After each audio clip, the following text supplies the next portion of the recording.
पुढची बातमी पाहूयात। शेतकऱ्यांची संपूर्ण कर्जमाफी व्हावी या प्रमुख मागणीसाठी उद्या बच्चू कडू हे नागपुरात भव्य ट्रॅक्टर मोर्चा काढणार आहेत। आज अमरावती जिल्ह्यातील कुरळपूर्णा इथल्या निवासस्थानावरून शेकडो ट्रॅक्टर घेऊन हजारोंच्या संख्येने नागपूरकडे ते कूच करणार आहेत। उद्या मोर्चामध्ये महादेव जानकर, शेतकरी नेते राजू शेट्टी आणि अजित नवले हे देखील सहभागी होणार आहेत। मात्र या मोर्चापूर्वी बच्चू कडूंना मुख्यमंत्र्यांकडून बैठकीसाठी बोलावण्यात आलंय। मात्र या बैठकीसाठी जायचं की नाही हे कार्यकर्त्यांसोबत चर्चा करून ठरवणार असल्याची प्रतिक्रिया ही बच्चू कडूंनी दिली आहे।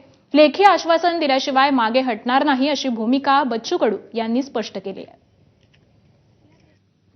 आपल्यासोबत बच्चू कडू स्वतः आहे। विविध भागातून हजारो ट्रॅक्टर तरी अमरावती जिल्ह्यातून येईल आणि गेल्या 5-7 महिन्यापासून सातत्याने 1 ते 150 सभा आपण घेतलेल्या आहे आणि प्रचंड प्रतिसाद आहे। मला वाटतं लाखो शेतकरी उद्या नागपूरला येणार।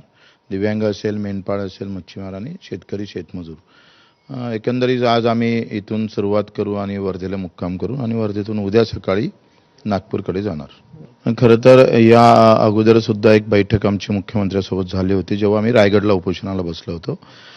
त्यामध्ये बैठक झाली, 8 दिवसात निर्णय घेऊ अशा प्रकारचं इतिवृत्त लिहिलं गेलं, परंतु 8 दिवस काय 3-4 महिने झाले, साधा निर्णय पण त्याच्यावर झाला नाही। त्याच्यामुळं बऱ्याच कार्यकर्त्यांचा विश्वास बैठकीवर नसल्यामुळं आता त्या सगळ्या संदर्भात आम्ही आज संध्याकाळी 8-9 वाजता कार्यकर्ता आणि शेतकऱ्यांसोबत बैठक घेऊ आणि मग कशा पद्धतीनं समोरचं आंदोलन करायचं, बैठकीचं काय करायचं किंवा काय जे होणार, जो निर्णय घ्यायचा आहे तो शेतकऱ्यांच्या सामेत होईल।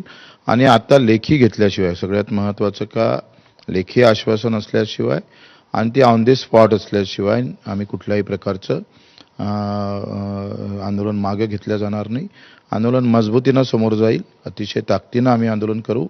सरकारनं कुठल्याही पद्धतीनं फसवू नये आणि अशा प्रकारची दिशाभूल करू नये एवढी विनंती आहे। एकंदरीत परिस्थिती महाराष्ट्राची अतिशय वाईट आहे।